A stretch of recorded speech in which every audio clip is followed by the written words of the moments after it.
ठीक है, पहले लगा चुके ना, ध्यान से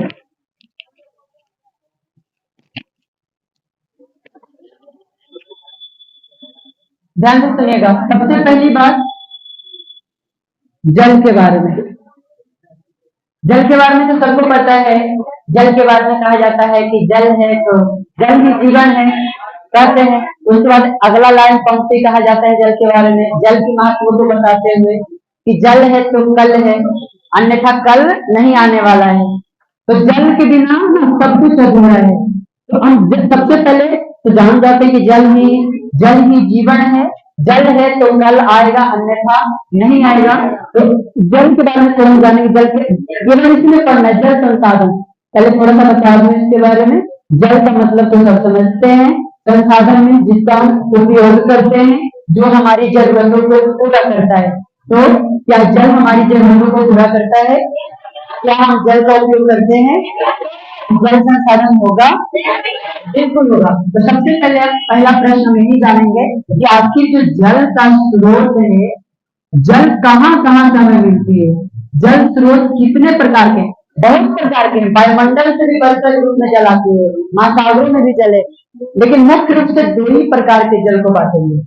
मुख्य रूप से दो ही, एक पहला धरातलीय जल और दूसरा भूमिगत जल। पहला धरातलीय जल, दूसरा भूमिगत जल। धरती के तल पर जो जल मिलता है, धरती के तल पर समतल पर जो जल मिलता है उसको धरातलीय जल कहेंगे। और धरती के अंदर जो जल की प्राप्ति होती है उसे भूमिगत जल। भूमि के अंदर मिलने वाले जल को भूमिगत जल और धरती पर मिलने वाले जल को धरातलीय जल। फॉर एग्जाम्पल जैसे आप नदी धरती के तल पे होता है, झरना, तालाब, ये सब धरातलीय जल का उदाहरण है।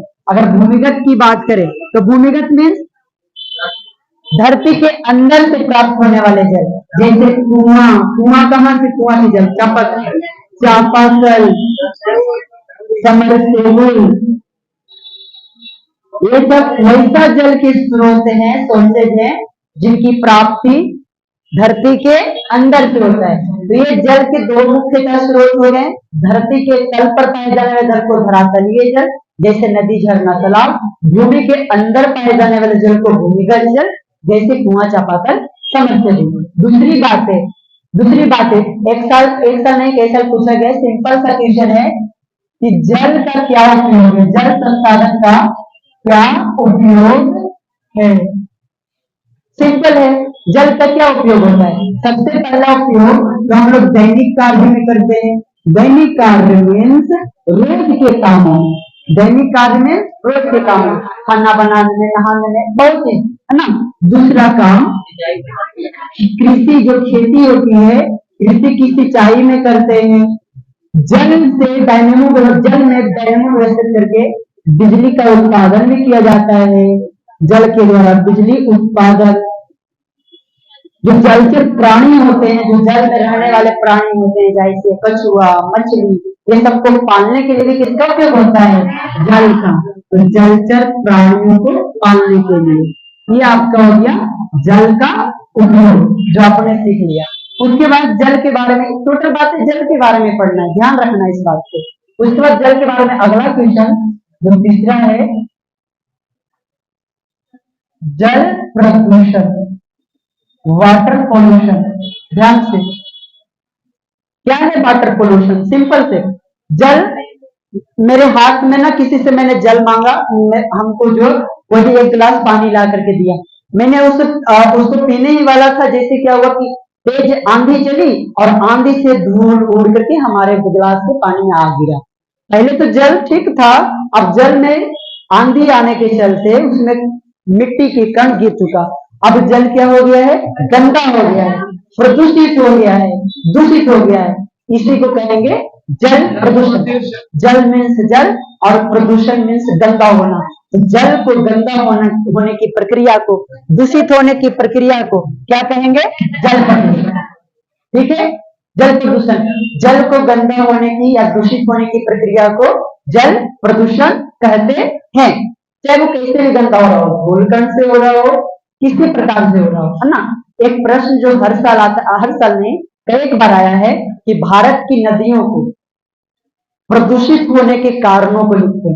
जो भारत की नदी है, चाहे वो गंगा हो, यमुना हो, गोदावरी हो, कावेरी हो, कृष्णा हो, दामोदर हो, कोई भी क्यों ना नदी हो, वो जो प्रदूषित हो रही है, गंदा हो रही है, उसका कारण क्या है, उनको लिखना है पॉइंट वाइज।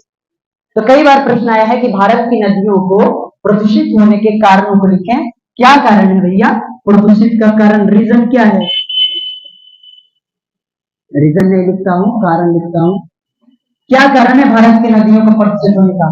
पहला कारण तो यही है कि हम लोग जितना भी कूड़ा कचरा होता है सब ला करके नदी में डला देते हैं। तो कूड़ा कचरा को फेंकने से नदी प्रदूषित हो रहा है। दूसरा, जितना भी नालियों का जल है नगर का, सब नालियों का पानी कहाँ गिरा देते हैं? नदियों में गिरा देते हैं। नालियों की पानी, नालियों की दूषित जल नदियों में गिरा देते हैं ना। तीसरा, जो फैक्ट्री से केमिकल रासायनिक युक्त जो जल निकलता है फैक्ट्री से, वो कहाँ गिरता है करके? नदियों में। फैक्ट्री से निकलने वाली जो दूषित जल होता है, फैक्ट्री से निकलने वाले दूषित जल को नदियों में गिराने से, और एक हमारी रीति रिवाज के द्वारा भी गंदा होता है। हमारे यहाँ के रीति रिवाज है कि अगर कोई मर जाता है उसे दहलाया भी जाता है, चाहे वो पशु हो चाहे वो मानव हो। तो मानव मरेगा, पशु या पक्षी मरेगा और उसे हम पानी में डाला दिए तो गंदा होगा कि और साफ हो जाएगा? गंदा हो जाएगा। तो मरे हुए मवेशी को, मरे हुए मवेशी को, मवेशी में जीव जंतु को नदियों में फेंकने से, ये कारण है भारत के नदियों को गंदा होने का।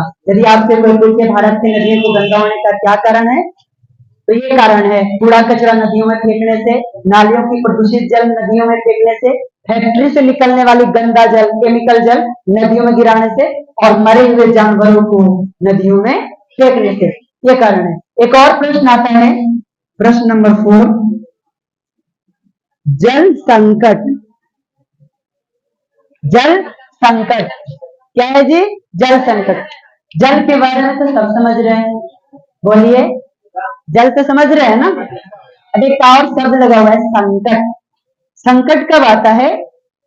जब, हाँ, किसी प्रकार की कमी को, संकट मीन्स, संकट का अर्थ हुआ कि किसी प्रकार की कमी हो गई है, किसी प्रकार की कमी हो जाती है तो उसको हम कहते हैं संकट, है ना। क्या कहते हैं? संकट। जैसे मान लीजिए कि हम रात में चल रहे हैं, रात में चल रहे हैं तो हमारे अंदर हिम्मत की कमी हो गई, हिम्मत की कमी हो गई, सवाल लगाते हैं ना संकट मोचन, लगाते हैं ना जी कि संकट आ गई है, आजा, है ना। या फिर किसी प्रकार की, संकट मीन्स कमी होता है, संकट मीन्स कमी होता है। जैसे एक और एग्जाम्पल जो बहुत अच्छे से समझ में आएगा, ये एग्जाम्पल मैं सब में देता हूँ, संकट की बात आती है तो।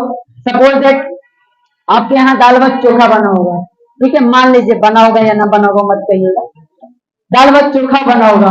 अभी यहाँ से आप जाएंगे घर पे, दाल भात मिलेगा, चोखा खत्म हो गया होगा, आप थाली उठाइएगा और पटक दीजिएगा, क्योंकि दाल भात हम नहीं खाएंगे, चोखा की कमी हो गई है। तो वहां पे जो संकट होगी, वहां पे चोखा संकट होगी, उसको कौन संकट कहेंगे जी? चोखा संकट।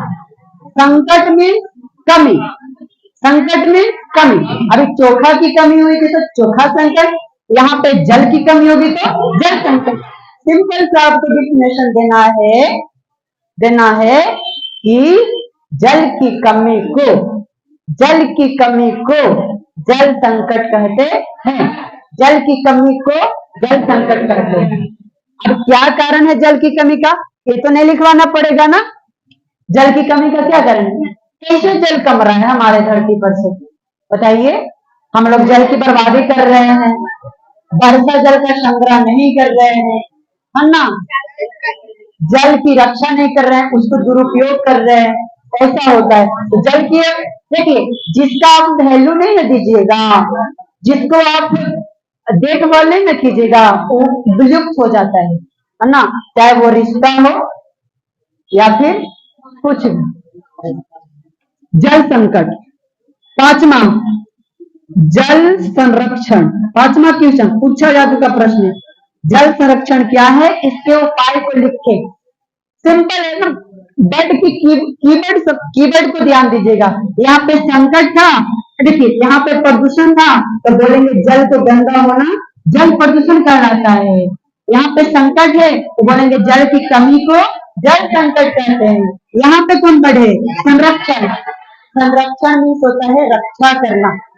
यदि आप जल को रक्षा कर रहे हैं, जल को रक्षा कर रहे हैं, तो वो प्रक्रिया क्या होगी? जल संरक्षण। किससे रक्षा करना है? गंदा होने से, संकट से, जल को कमी से, जल को गंदा होने से बचाना जल संरक्षण कहलाता है। अब इसके उपाय क्या है? कैसे आप जल को संरक्षण करेंगे बताइए? वर्षा जल को आप संग्रह कीजिएगा। नदियों जो कई प्रक्रियाओं से गंदा हो रहा था उसको आप बचाइएगा, है ना। तो नदियों को गंदा होने से बचाएंगे, वर्षा जल को संग्रह करेंगे, जल का बर्बादी ना करेंगे। इन प्रक्रियाओं से जल को हम रक्षा कर सकते हैं। इतनी बातें, आगे की बातें सुनिएगा। आगे की बातें, जल संरक्षण हो गया। उसके बाद एक परियोजना का नाम आता है बहुउद्देशीय। सब इसमें नाम में ही कीवर्ड है, बहुउद्देशीय परियोजना। ध्यान से सुनना है। बहुउद्देशीय परियोजना, बहु का मतलब बहुत, उद्देश्य का मतलब उद्देश्य। परियोजना मीन्स जैसे तालाब है, नदी, उसको बांध करके उसमें कुछ करना अपना काम धंधा, चाहे मछली पालन कर रहे हो, चाहे कुछ भी कर रहे हो, चाहे खेती की सिंचाई कर रहे हो। तो कोई भी परियोजना जिसका निर्माण एक से अधिक उद्देश्यों को लेकर के किया जाता हो, कोई भी परियोजना जिसका निर्माण एक उद्देश्य के लिए नहीं बहुत उद्देश्यों के लिए किया जाता हो, उसे कहेंगे बहुउद्देशीय परियोजना। फॉर एग्जाम्पल, आप लोग पढ़ रहे हैं कितने उद्देश्य के लिए? बहुउद्देश्य के लिए। बहुउद्देश्यों के लिए आप लोग पढ़ रहे हैं। आप लोग पढ़ रहे हैं एक अच्छा जॉब के लिए, आप लोग पढ़ रहे हैं मम्मी पापा की लाठी, बुढ़ारी की लाठी बनने के लिए, आप लोग पढ़ रहे हैं समाज को आगे बढ़ाने के लिए, समाज सेवा करने के लिए, आप लोग पढ़ रहे हैं अच्छा डर और एक अच्छा बधू के लिए। पढ़ने तो ना मिलता है ना। तो एक उद्देश्य के लिए पढ़ रहे हैं जी, बोलिए। बहुत सारे उद्देश्य के लिए पढ़ रहे हैं, तो बहुत सारे उद्देश्य के लिए पढ़ रहे हैं, तो आपका जो पढ़ाई होगी वो बहुउद्देशीय पढ़ाई होगी। यहाँ पे परियोजना का भी एक काम नहीं है, एक पर्पस नहीं है, एक उद्देश्य नहीं है, बल्कि एक से बहुत सारा उद्देश्य है। तो कोई परियोजना का निर्माण एक से अधिक उद्देश्यों को लेकर के करते हैं, तो वैसी परियोजना को बहुउद्देशीय परियोजना। इसमें क्या क्या उद्देश्य लिया जा सकता है? जैसे खेतों की सिंचाई कर सकते हैं, बिजली का करंट का उत्पादन कर सकते हैं, मछली को पाल सकते हैं, घूमने फिरने वाला स्थल बना सकते हैं। कई उद्देश्य है इसका बहुउद्देशीय परियोजना का। आगे की बात, एक विवाद आता है जिसका नाम है अंतरराज्यीय जल विवाद। अंतरराज्यीय जल विवाद, सुनिएगा ध्यान से। क्या है अंतरराज्यीय जल विवाद? ध्यान से सुनना है अंतरराज्यीय जल विवाद के बारे में। अंतरराज्यीय, राज्यों के अंदर। अच्छा, ये भारत में कितने राज्य है पता है ना सबको? नहीं पता है?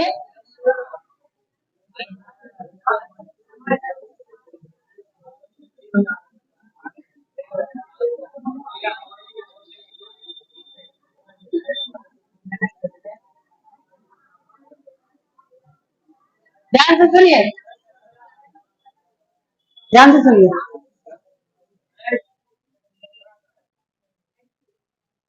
भारत में कई राज्य हैं।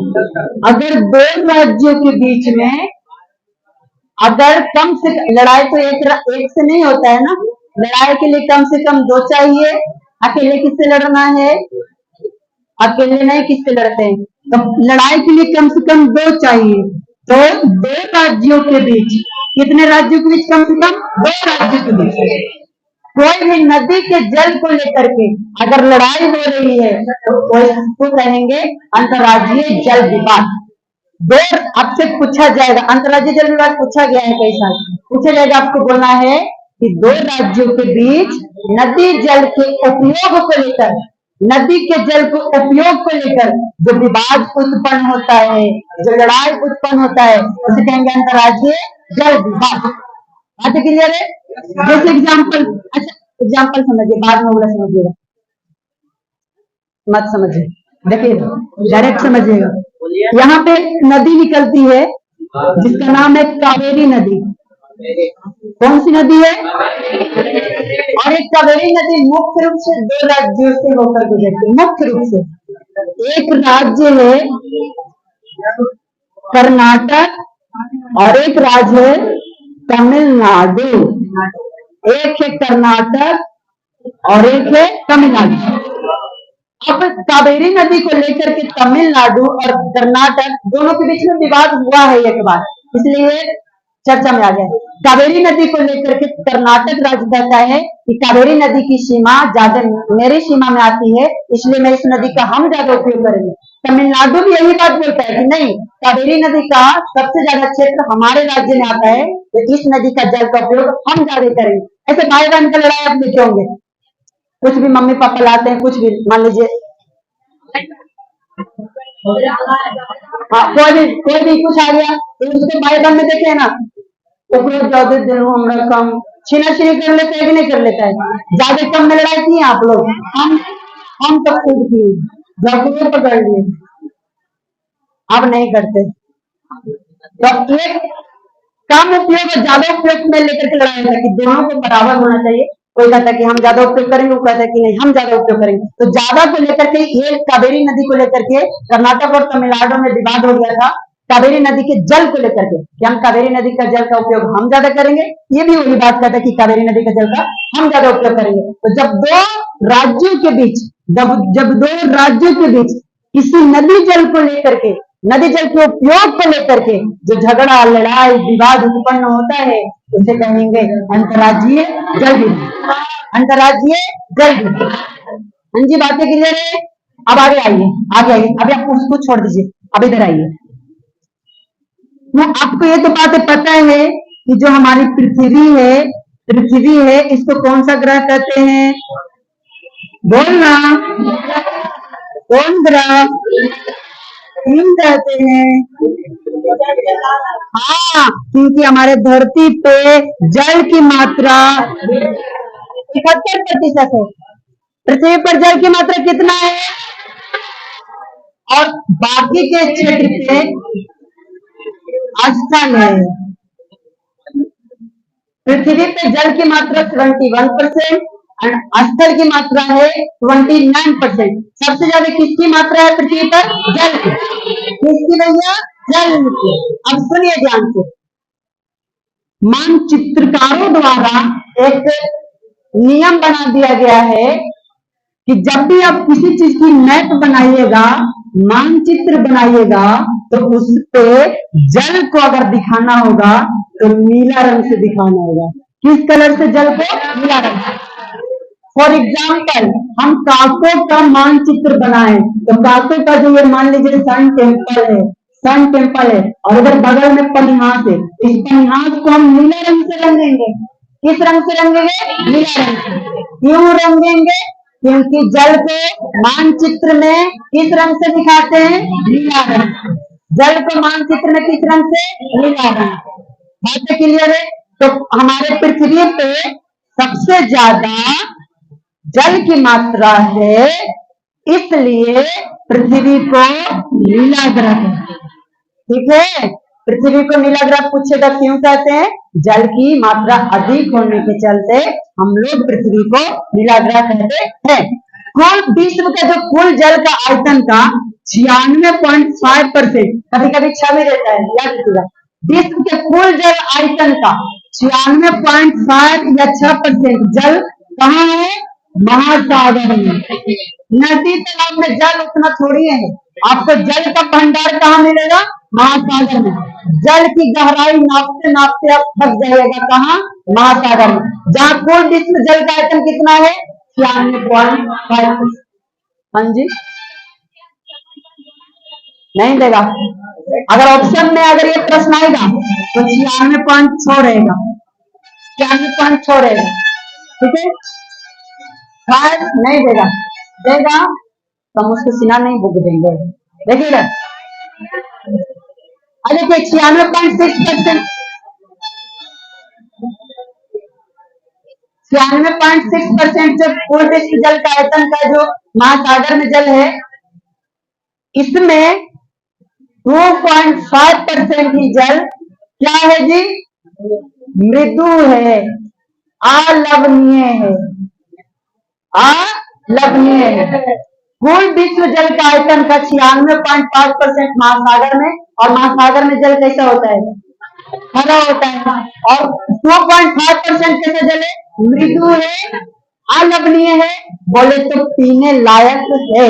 मात्र 2.5% जल ही, लगभग 3% कभी कभी बोल देते हैं, 2.5% जल ही पीने लायक है, बाकी का जल पीने लायक नहीं है।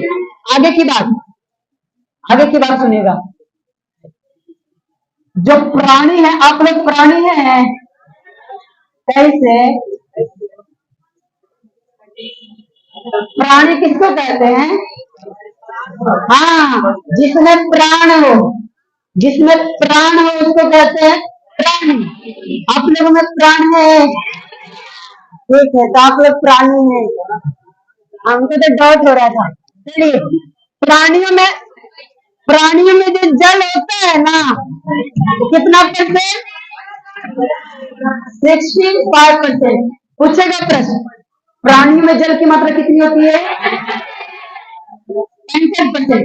यानी कुल मिलाकर के साइकोलॉजी या किसी के अनुसार हमें, आप लोगों को प्रतिदिन 4 से 6 लीटर जल का उपयोग करनी चाहिए, समझे? 4 से 6 लीटर जल का उपयोग करेंगे तो माथा दर्द से भी आराम मिलेगा, ठीक है ना? क्योंकि आपको पता है कि जल में ऑक्सीजन और हाइड्रोजन दोनों रहता है। ऑक्सीजन की कमी होने के चलते ही ना माथा दर्द करता है। तो आप जल का उपयोग करेंगे तो माथा में जाएगा। सगोड़ स्थानांतरित होती है ना, ट्रांसफॉर्मेशन पढ़े थे ना बायोलॉजी में, परिवहन। हाँ, चल पढ़ लिए। आगे, प्राणियों में जल की मात्रा 65। एक पेड़ पौधों में पूछता है, पेड़ पौधे में जल की मात्रा 65 to 99। याद रखिएगा, पेड़ पौधे में जल की मात्रा पूछे तो 65 से 99%। याद रखिएगा, पेड़ पौधे में जल की मात्रा 65 से 99%, 65 से 99%। फिर से याद रखिएगा, एक बार फिर से डिवीजन करवाता हूँ। धरती पर जल की मात्रा, प्राणियों में जल की मात्रा, पेड़ पौधों में जल की मात्रा 65 से 99। कुल जल का कितना महासागर में है? पीने लायक जल कितना है? 2.5%। एक आपको ऑब्जेक्टिव याद रखना है कि पूरा संसार में, पूरा संसार में सबसे अधिक जो वर्षा होती है वो हमारे अपना भारत देश में होती है। क्या जी? पूरा संसार में सबसे अधिक वर्षा किस,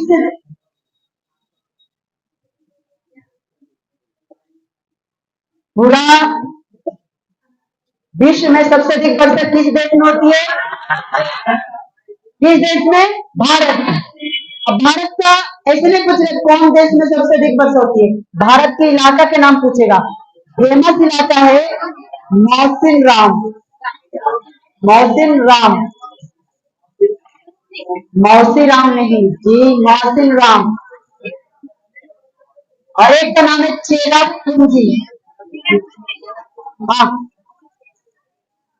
मौसिन राम मानना है। देखिए, मौसिन राम मानना बच्चा। भारत, पूरा विश्व में सबसे अधिक वर्षा कहाँ होता है? मौसिन राम। अगर ऑप्शन में ए में मौसिन राम, बी में चेरापूंजी, और सी में ए और बी दोनों हो तो ए और बी दोनों मानना है। अगर ऐसे हो मौसिन राम बी चेरापूंजी और दो अलग अलग एग्जाम्पल हो तो मौसिन राम मानना है। ठीक है ना। मौसिन राम किस स्टेट में है? मेघालय में। ठीक ना। नाम ही से आप देख पा रहे हो मेघालय, मेघ का घर, बादल का घर को मेघालय कहते हैं। तो बादल का घर है वहां पे वर्षा ना होगा, इम्पॉसिबल। चलिए इतनी बातें क्लियर है, बोलिए। तो चैप्टर खत्म, चैप्टर खत्म। एक बार फिर से रिविजन करवा दूं क्या?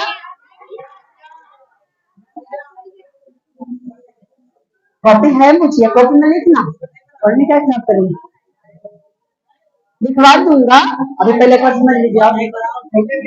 आए सुतल पर रोड पर नली में गले में तो एक बार दही चीनी की चली बोले। पहली बात है जल संसाधन से, जल स्रोत के बारे में। जल कहाँ कहाँ से मिलता है? सभी स्रोत को कितने भागों में बांटे? दो भाग में। जल स्रोत धरातलीय और भूमिगत। धरती के तल पर पाए जाने वाले जल को धरातलीय, भूमि के अंदर पाए जाने वाले जल को भूमिगत। फॉर एग्जाम्पल नदी, झरना, तालाब, इसका एग्जाम्पल कुआं, चपाकल, समझ। उसके बाद पृथ्वी पर जल की मात्रा कितना है? ऑक्सीजन की मात्रा, जल की मात्रा अधिक होने के चलते पृथ्वी को कौन करा? मेघ में जल को किस रंग से? प्राणियों में जल की मात्रा, पेड़ में जल की मात्रा, भारत में सबसे अधिक वर्षा, विश्व में जल का कुल आयतन में कितना मात्रा है? पीने लायक जल। उसके बाद जल का उपयोग दैनिक कार्य से जल प्रदूषण, जल को गंदा होना, जल प्रदूषण कारण क्या है? कूड़ा कचरा वगैरह वगैरह। जल की कमी को जल संकट, जल की रक्षा करेंगे, जल संरक्षण। उसके बाद एक से अधिक उद्देश्यों को लेकर के अगर आप कोई परियोजना का निर्माण कर रहे हैं तो बहुउद्देशीय परियोजना। दो राज्यों के बीच में विवाद हो रहा है अंतर्राज्यीय जल, जैसे फॉर एग्जाम्पल कावेरी नदी जल विवाद। Any doubts? और डाउट्स? अरे यहाँ तो है और करने से आगे सुने, कान में बोल रहे हैं, बोल।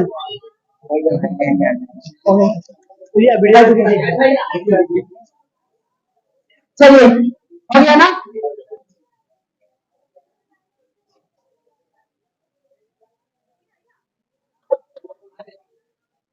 चलिए जी लिखना स्टार्ट कीजिए, आप लिखना स्टार्ट कीजिए। क्या ट्यूशन? ये अंदर की बात है। कुछ बातें ऐसी होती है जिनको बयां करना लफ्जों में नामुमकिन होता है।